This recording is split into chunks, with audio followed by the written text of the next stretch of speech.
Alhamdulillah wassalatu wassalamu ala Rasulillah Muhammad ibn Abdullah wa ala alihi wa sahbihi wa man walah wa la hawla wa la quwwata illa billah.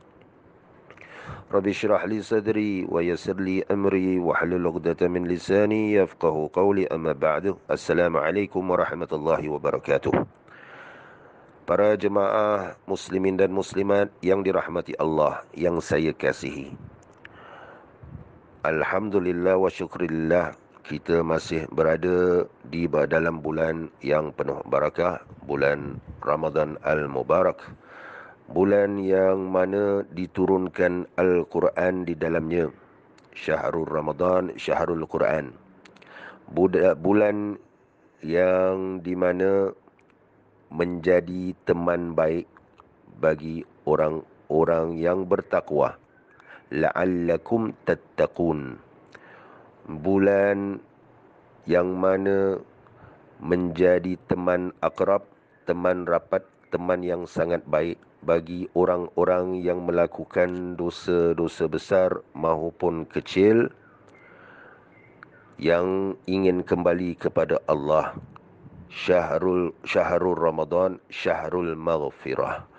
Maka inilah bulan di antara banyak-banyak bulan yang terdapat fadilat, bermacam-macam fadilat dan bermacam-macam rahsia di dalamnya. Dan bulan ini dalam beberapa hari, beberapa detik lagi akan meninggalkan kita.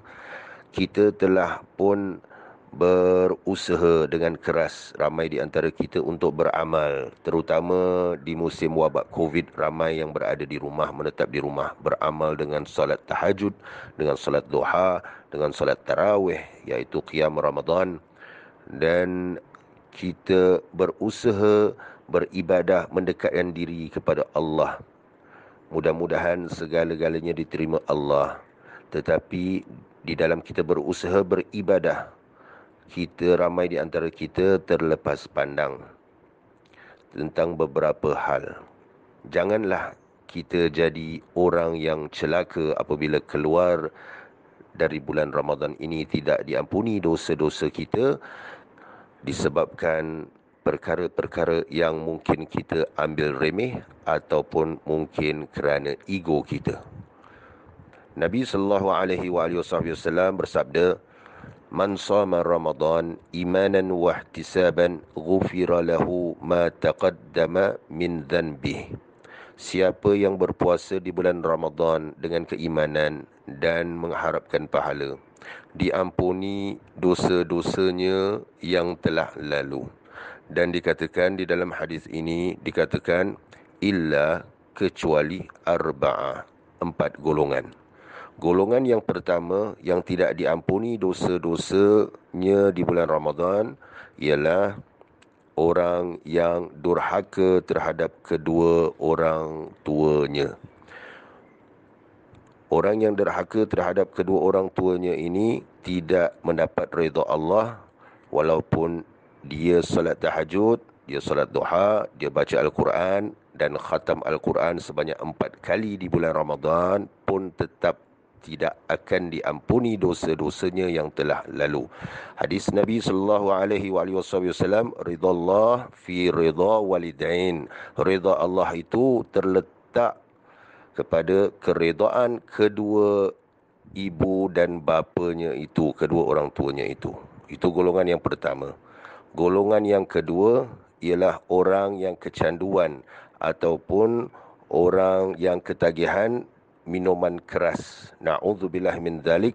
Mudah-mudahan kita, ahli keluarga, zuriat keturunan kita dan generasi seterusnya di kalangan orang-orang yang beriman, tidak ada di antara kita yang kecanduan atau ketagihan minuman keras, ataupun dalam bahasa Inggerisnya alkoholik. Itu golongan yang kedua. Golongan yang ketiga. Golongan yang ketiga ialah orang yang memutuskan silaturrahim.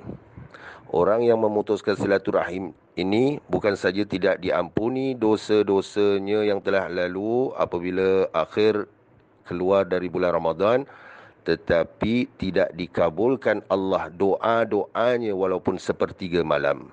Menurut hadis Nabi sallallahu alaihi wasallam, Nabi berada di dalam suatu majlis, kemudian Nabi berdoa, kemudian malaikat Jibril alaihi salam datang kepada Nabi sallallahu alaihi wasallam memberitakan bahawa Allah tidak terima doa Nabi itu, tidak diangkat, kerana ada di dalam majlis Nabi sallallahu alaihi wasallam itu seseorang yang memutuskan silaturrahim.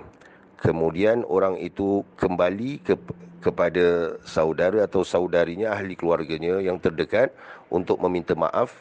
Setelah meminta maaf, orang itu kembali, sahabat itu kembali kepada majlis Nabi sallallahu alaihi wasallam, dan malaikat Jibril alaihissalam memberitakan setelah orang itu meminta maaf kepada orang yang dia telah ada pertelingkahan atau perselisihan faham itu. Setelah meminta maaf itu, orang itu kembali ke majlis Nabi sallallahu alaihi wasallam, barulah doa Nabi sallallahu alaihi wasallam dimakbulkan.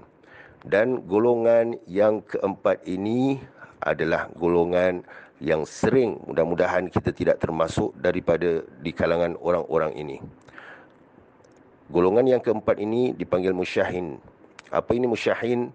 Musyahin ini adalah orang-orang yang pernah bertengkar ataupun mungkin di dalam WhatsApp grupnya, mungkin di dalam Facebook postnya, dan bermacam-macam lagi. Kemudian dia tidak suka, dirasakan orang ini memperlikannya di dalam WhatsApp group ataupun di dalam status WhatsApp ataupun di status Facebooknya itu, dia bermusuhan. Orang musyahin ini adalah orang-orang yang bermusuh-musuhan dan dendam kesumat, masih ada lagi dendam, sifat hasad di dalam diri terhadap sesama Muslim. Orang ini juga, orang-orang golongan nombor 4 ini tidak akan diampuni Allah dosa-dosanya yang telah lalu. Jadi golongan yang pertama yang tidak diampuni Allah ialah orang yang durhaka terhadap kedua ibu bapa. Golongan yang kedua, golongan orang yang ketagihan minuman keras ataupun alkoholik. Golongan yang ketiga adalah golongan yang memutuskan silaturrahim.